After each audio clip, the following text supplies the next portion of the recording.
As I mentioned to you yesterday, I had the honor and privilege to be here 40 years ago in 1986 to welcome the first PASS class. So this is the 40th class that we have accepted. We are firmly into the middle age, but our school spans almost 3 centuries now. And you have chosen a school which is rich in tradition.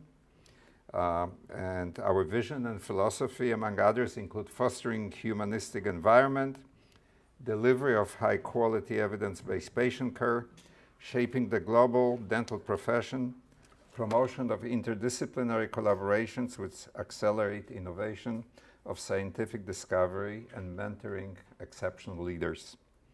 One of Penn's dental medicine strengths, as you will find out, is our good fortune to be located in a campus that contains all 12 Penn schools. And our unique and a vibrant campus enables us to collaborate in teaching, research, and community outreach in ways which are not possible in other schools. And our students and faculty indeed work together with medicine, law, engineering, and applied science, Wharton School of Business, veterinary medicine, and nursing, as well as School of Social Policy and Practice. And this is really something very unique to our school. In addition to obtaining superb dental education, the opportunities to enrich your education via selective courses, enrolling in senior honors program, obtaining dual degrees with our sister schools, attending hospital-based externships, engaging in research activities are all second to none. We realize that you, the past students, had to overcome incredible challenges and obstacles by leaving your home country, immigrating to the US, adapting to new culture, and above all, having to return back to school again. I know this is not easy and it's quite challenging. We therefore admire your determination, discipline, and personal and financial sacrifices you had to make to get to this point.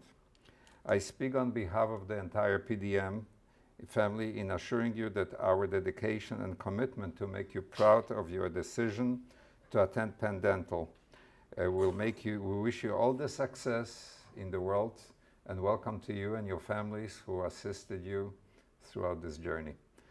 I'd like now to invite our Dean, Dr. Mark Wolf, to the podium. Thank you.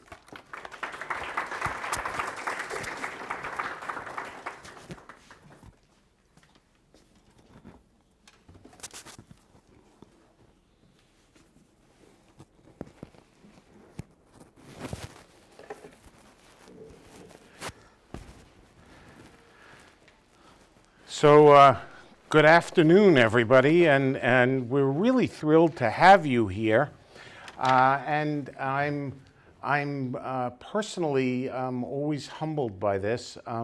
The faculty and staff already know I'm a crier. I do.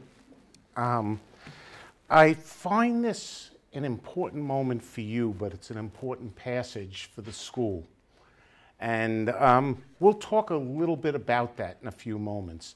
So for people that are watching on the live stream, for people that are here, family, friends, certainly all our faculty, staff, students, the people that have come in here to honor you, we really welcome you and thank you.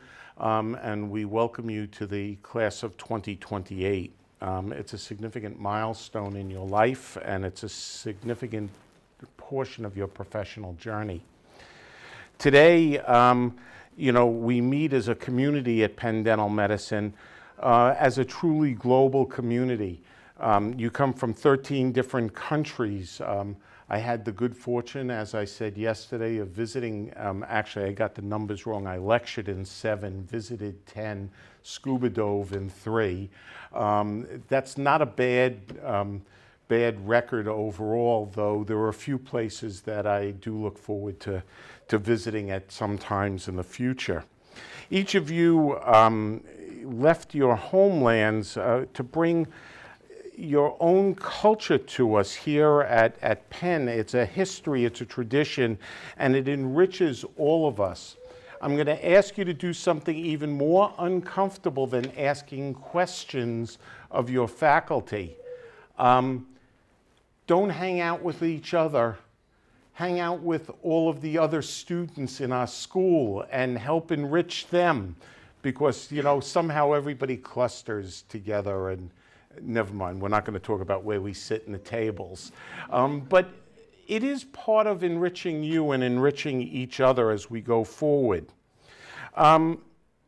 You speak with an incredible number of different languages.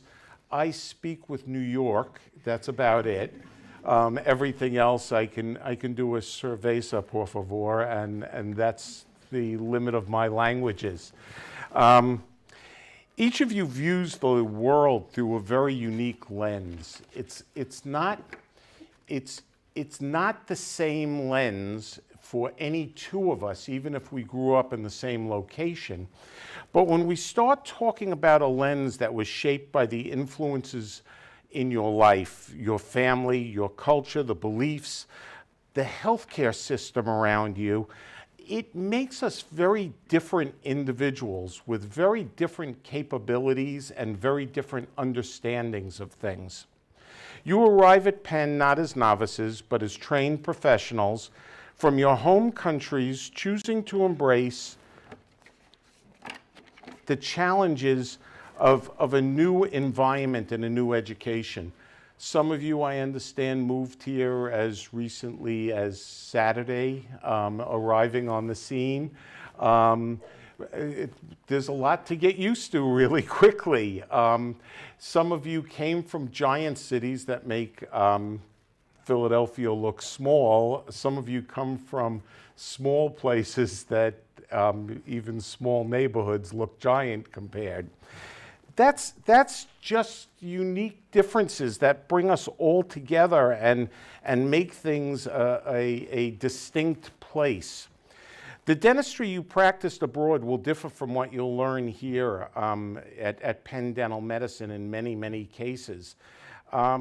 It's only one of the complexities that you will face. For example, you know, the American healthcare system is different. We lead the world in healthcare spending. We double the healthcare spending of a country like Japan, and the population in Japan lives 5 years longer than the population in the United States. We triple we triple the spending of a country like Spain, and yet Americans live 4 years less than people that grow and live in Spain. We haven't really mastered health. I just was reviewing an article from some famous authors in Norway. They have tooth decay rates in Norway that are 1/4 the tooth decay rate in the United States. And they spend 10% of the money per capita on dental care that we do. We're not doing really well in all of that. And that's just part of the giant story of things that you're going to be facing as you come into our system. I'll tell you a story about the Penn Dental Medicine legacy. It's built on inclusion and innovation, a commitment to excellence, principles established that supports the goals and expectations of our initial benefactor.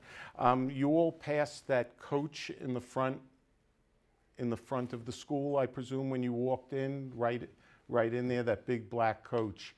That's actually an interesting item. That was Thomas Evans' carriage. In the mid-1860s, Empress Eugenie of France came to her dentist and said, "Can you get me out of Paris as the Prussians were invading?" And, you know, the stuff that we just heard was stolen from the Louvre. That was Empress Eugenie's jewels. I did check under the seats in the carriage to make sure none of that fell out and was found there. Somebody had already cleaned the coach quite well. Thomas Evans was dentist to royalty. He treated the future King of England. He treated the Napoleon III. He treated Empress Eugenie. The King of Prussia, who was invading Paris at the time, he eventually treated as a dentist. That's pretty remarkable as an individual. He trained here in Philadelphia. Didn't train at Penn Dental Medicine. The history to this is his home was at the corner of Spruce and 40th Street here. And when he passed away at 1897, he had no children, he and his wife. And he gave to the University of Pennsylvania $5.7 million, when $5.7 million was a real lot of money. Not that it's not a lot of money now, but it was a real lot of money then. It built the building, and it actually helped provide our endowment. He also provided much of the artwork that you wander through the school seeing and going, why do they own these paintings? That's legacy. He asked that we build a school second to none. The Thomas Evans School opened a building.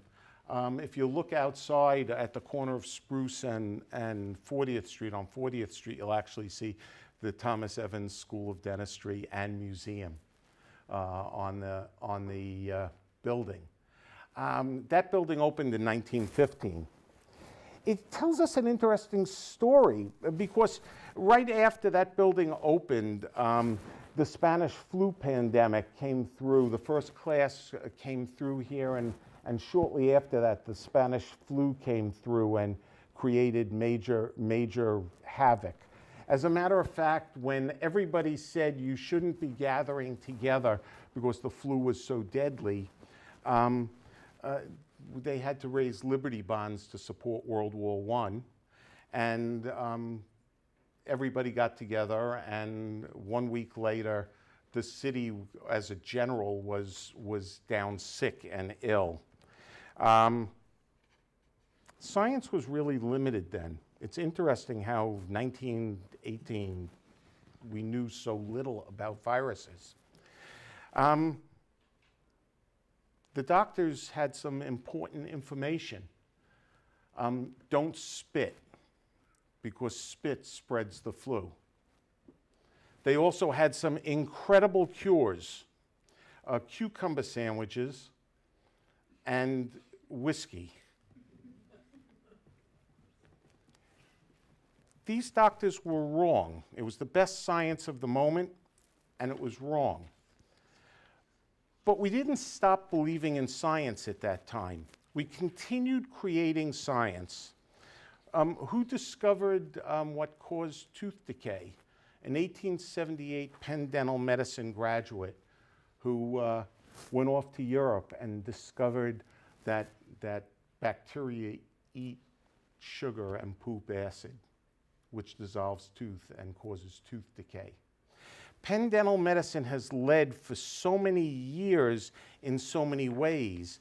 Penn, in 2020, this virus that hit us as COVID-19 was spreading throughout the United States, and eventually 1.2 million people died in the United States. 7 million people died in the world.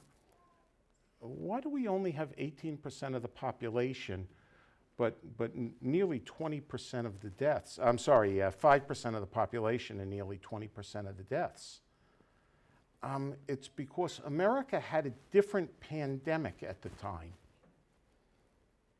Our pandemic is a loss of faith in science and a loss of understanding that is the challenge that you're going to face going forward. A new vaccine was invented, which, by the way, in case you don't know, the mRNA vaccine was invented here on the Penn campus, won the Nobel Prize for 2 individuals. But America didn't want to take the shot, found reasons not to participate. You know, the recommendation of the day at that moment was that everybody should mask and we should hang out in our homes and not contaminate other people.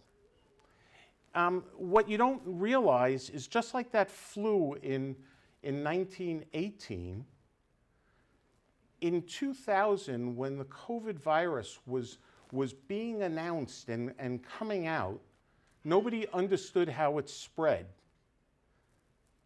I'll bet you 2/3 of the people here cleaned all of the shopping stuff. When you went shopping in the supermarket, you cleaned and disinfected the cans and the stuff that you brought home because you were afraid that the virus could be that contagious, that if you touched handrails, it could be.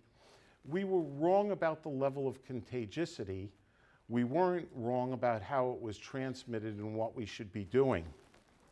Today, America faces a crisis, one not caused by a virus. It is the growing mistrust and polarization and the misinformation that today, with AI and other items, looks so real that you can't tell facts from fiction anymore. You know, it forces declining rates of vaccinations. Individuals are refusing vaccines like the polio vaccine. I'm old enough to have had friends that had polio. None of you are. And that's because science helped eradicate a disease, but misinformation and misscience is promulgating today at such a rate that it's hard for people to understand. As healthcare professionals, we have a responsibility to be discerning consumers of the science, but more than that, we have to become effective communicators and educators for our society. We are the brightest people in the society, get to carry the title doctor. We have to help other people that cannot understand the science, and we have to help translate it for them. Dentists happen to be amongst the most trusted in the profession, and that's absolutely wonderful as we go forward.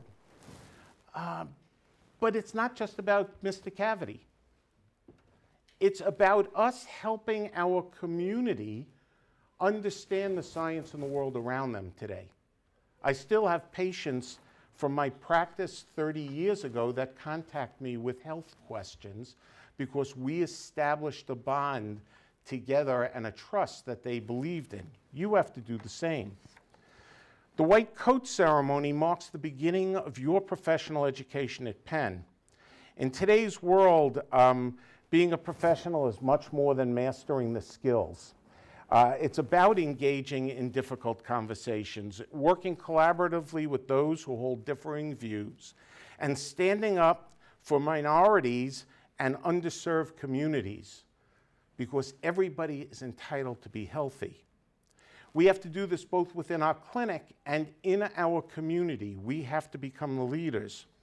The white coat symbolizes your acceptance of these very important responsibilities and demands integrity and ethics in the way we conduct ourselves 24/7 around the clock. Your actions as a person and online reflect Penn Dental Medicine and the profession as a whole. We will hold you accountable for that. I need to tell you a story about white coats. So white coats weren't always what doctors wore. In the mid-1800s, a physician would wear a black coat, black long coat. As a matter of fact, when we look at the 15 and 1600s in Europe, they also wore masks to ward off the evil diseases that caused people to get sick. We thought we could ward them off. The white coat actually comes back to the disinformation, misinformation moment. I'll tell you a couple of stories. The white coat actually started with Lister. Lister did not actually grow to understand disinfection until the late 1800s. And he championed the white coats and washing hands and disinfecting with some chemicals, but it was about disinfecting to kill bacteria. But The white coat was controversial, and I'll tell you the story of a Hungarian obstetrician. Anybody know his name? Semmelweis. This gentleman, obstetricians would go to the delivery room to deliver a baby at the home, and they would deliver the baby would do fine, but several days later, the women developed a fever and died. Semmelweis looked at this and said, something is not right. It's not functioning. And what he did is look at how the doctors were called to the home. When midwives were called to the home, the midwife came from their house and went to the delivery and helped deliver the baby. When the doctors were called, the physicians, the people that were being respected, they came from the hospitals. They came from teaching, doing dissections, doing surgeries, doing work in hospitals, and they walked to the home or were transported to the home, and they went and delivered the babies. The one thing they forgot to do is something every mother tells you before you can do any cooking. It's wash your hands. Semmelweis actually proposed hand washing with a chlorinated lime solution at the hospital. He demonstrated a decrease in mortality rate and said that the thing that was killing the mothers was the introduction of the physician into the delivery. Semmelweis became so discredited despite his research because the health group around him said, no, doctors aren't doing this. This cannot be. That he actually his license to practice was taken away, and he died in an asylum as a discredited individual. It was a few years later when Pasteur and Koch, in 1878, the 1878 graduate from Penn Dental Medicine, W.D. Miller, he worked in the Koch laboratories at that exact moment, discovers the bacteria that cause tooth decay. At the same time as Pasteur is discovering that bacteria are transmitting the disease, at the same time as Koch is making the postulate about what causes disease. Semmelweis was there first, he was right, but science continued to investigate. Even though they got that wrong, science continued to investigate. The white coat that was born out of Lister and Semmelweis is now part of the ceremony that we're going to hold here in a few moments. The oath of professionalism is your commitment to the science that came before. The white coat was an iterative procedure. It grew. It didn't come out as, wait a minute, we're going to make white coats and it's going to be better. It took a while for people to argue and get the science wrong before they eventually got the science right. The white coat truly means something to you. It doesn't mean that you'll get reservations more easily. It doesn't mean that you automatically are respected by patients. We have to earn that. What it does mean is that you're committed to lifelong learning, to recognizing when there are people in need and need explanations. You become a critical portion of the support network of our society. It means that you prioritize your patient's needs, practicing with honesty and empathy, respecting the dignity and privacy of every individual you serve.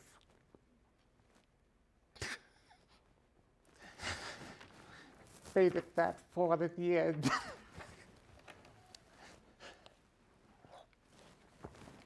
Your faculty expect you to meet these goals. We will hold you responsible to them. don't disappoint us. Congratulations and welcome to Penn Dental Medicine. Together, we will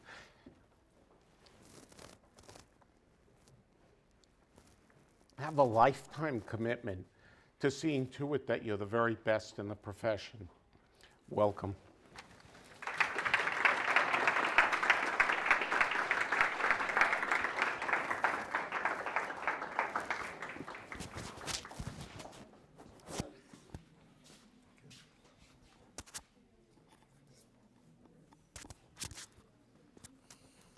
Thank you. So this is, let me just put the thing here.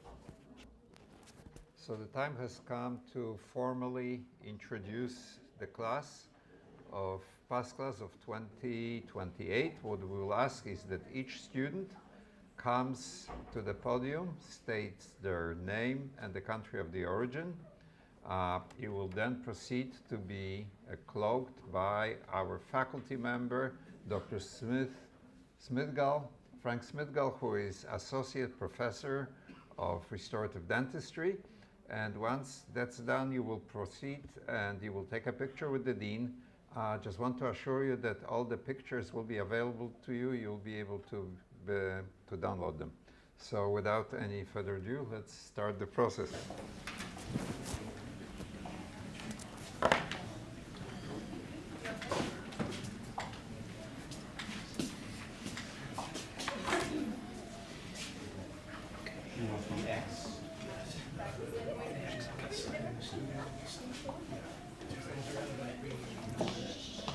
Hi everyone, I am Mariam Ahmed from Pakistan.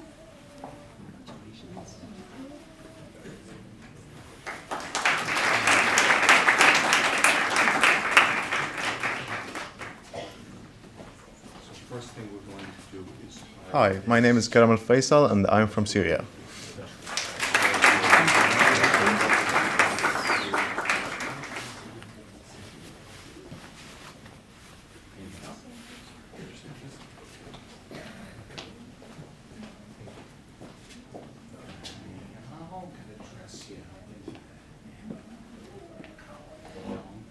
My name is Mireille Alfonso. I'm from Cuba.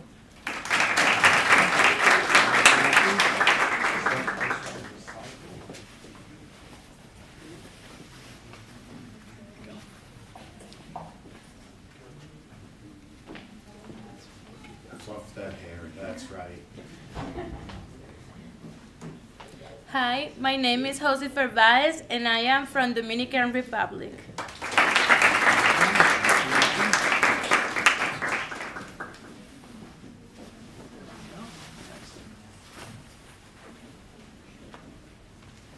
I know you want the hair fluff. Hi, I am Ayushma Bania and I'm from Nepal.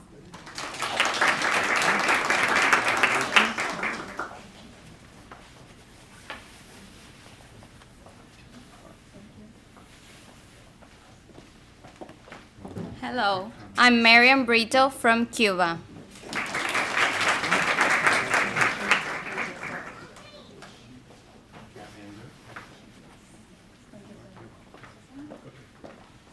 Fluff the hair. Hi, my name is Dalila Chila Brantes and I'm from Cuba.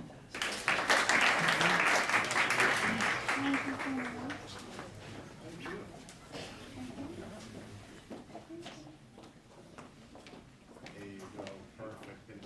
And, I'll straighten Hi, my name is Jhansi Dennis and I'm from India.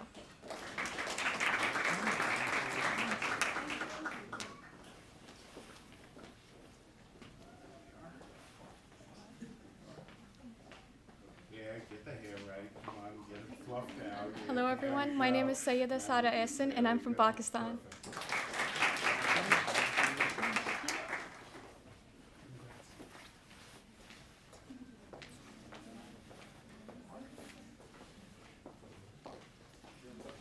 Hi, my name is Abdurrahman Al-Sanadidi and I'm from Egypt.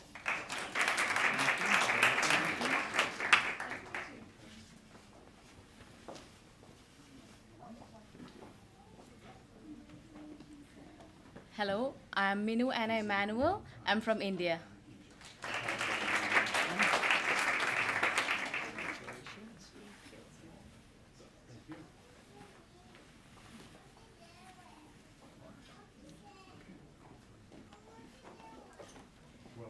Hello, everyone.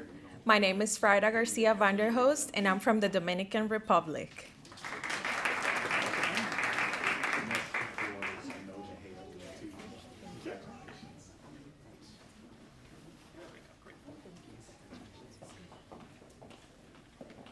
Hello everyone, my name is Harman Grewal. I'm from India.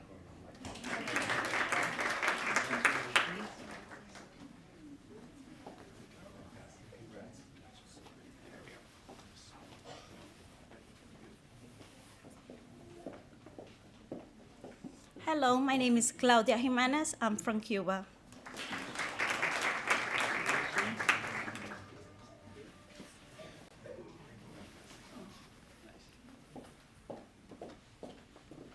Hello everyone, my name is Asma Kafle. I'm from Nepal.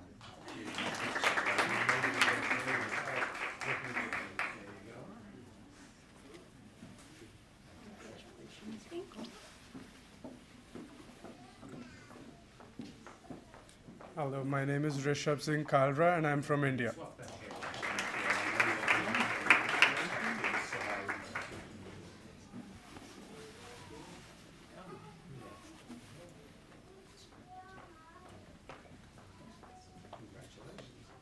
Hi everyone, my name is Namarta Kaur and I'm from India.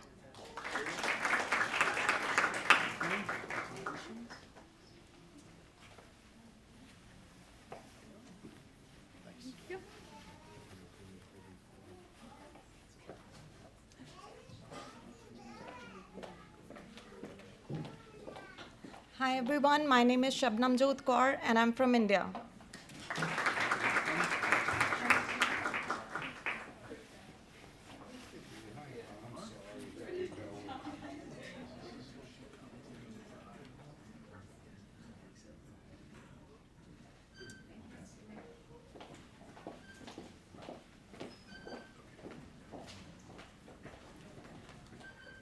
Hi, my name is Priya Jaiswal and I am from Nepal.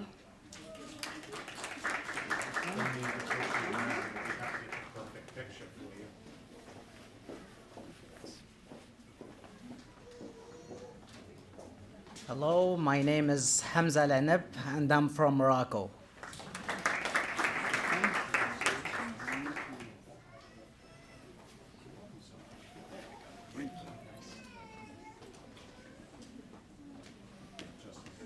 Hi, my name is Doa Mahgoub and I'm from Cairo, Egypt.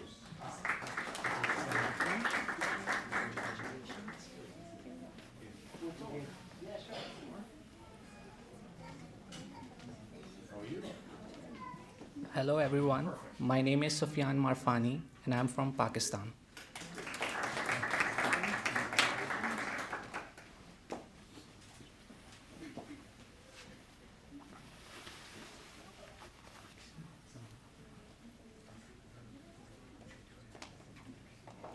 Hi, my name is Brenda Morales and I'm from Cuba.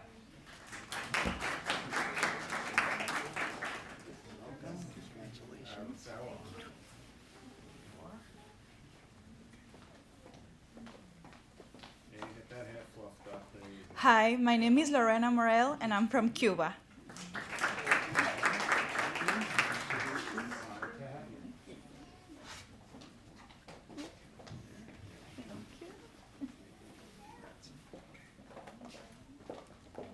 Hello, my name is Vidhi Patel and I'm from India.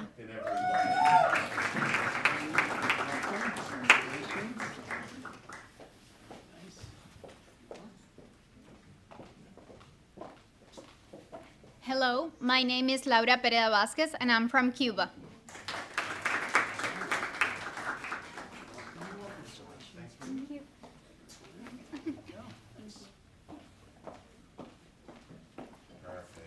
Hi, everyone. My name is Xiomara Ramos Martinez, and I'm from Ecuador.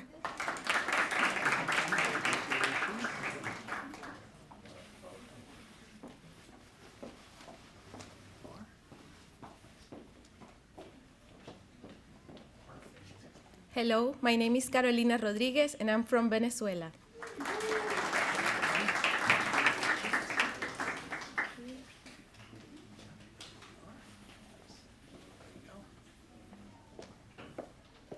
Hello, my name is Rosa Salinas and I am from Cuba.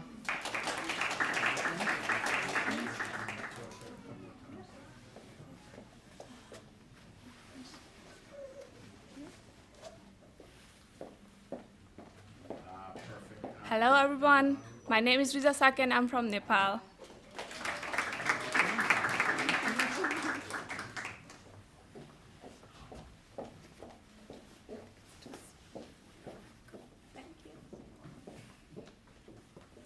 Hello everyone, my name is Sania Sayyed Ahmed and I am from India.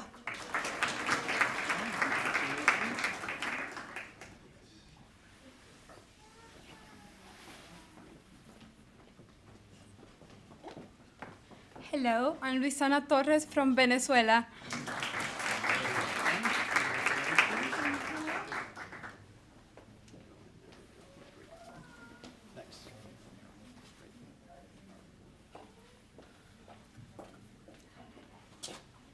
Hello, my name is Hazel Kerr and I'm from Scotland.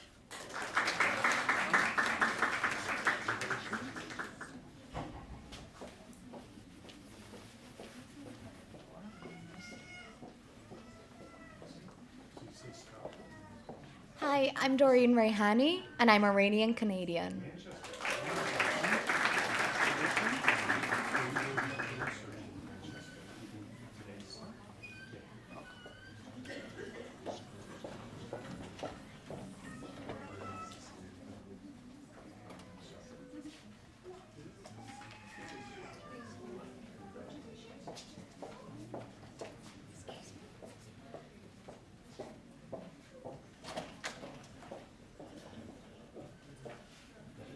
I'd like to invite now our Vice Dean for Academic Affairs, Dr. Faizan Alawi, to lead the class in Professional Pledge.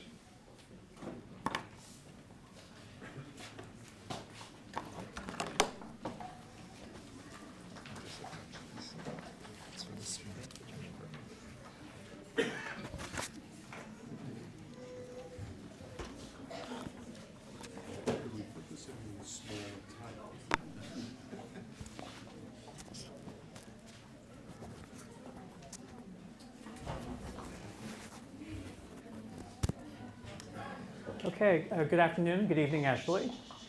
The past class of 2028 will now recite Professional Pledge found in your program. Please open your program, students, and family, friends, and peers. They will publicly acknowledge the responsibilities of the profession and their willingness to assume the same. I ask the past class 2028 to please rise and follow after me in reciting the pledge. I would also like to invite anybody in the audience who is a dentist who would like to renew their pledge as well. If so, please rise as well. So students, please repeat after me as I recite the pledge line by line. As I enter the dental medicine profession, I vow to keep this pledge and these stipulations.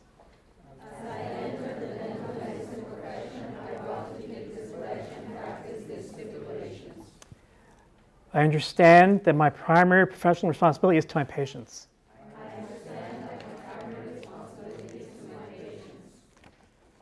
To the best of my ability, I will embrace the highest standards of oral health care and treat all individuals under my care with respect and honesty, always placing the needs of my patients and community over my own.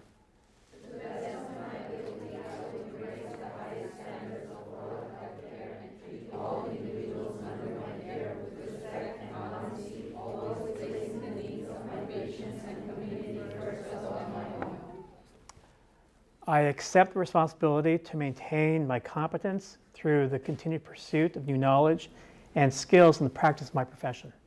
I accept the responsibility to maintain my competence through the continued pursuit of new knowledge and skills in the practice of my profession. I will conduct myself with integrity, treat my colleagues with respect, and wherever possible, work to advance the oral health of society. I will conduct myself with integrity, treat my colleagues with respect, and wherever possible work to advance the oral health of society. I shall faithfully observe the principles of ethics and codes of professionalism encountered during my dental training and beyond. I shall faithfully observe the principles of ethics and codes of all this I pledge with pride in Penn Dental Medicine's heritage and my commitment to the profession and the public I serve.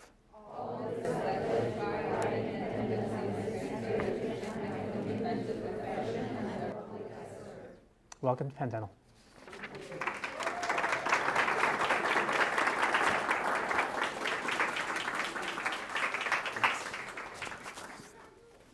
Well, this concludes the formal part of our ceremony. Once again, I want to extend a warm welcome to our family. There is a light refreshment in the pavilion that's as you enter the clinic.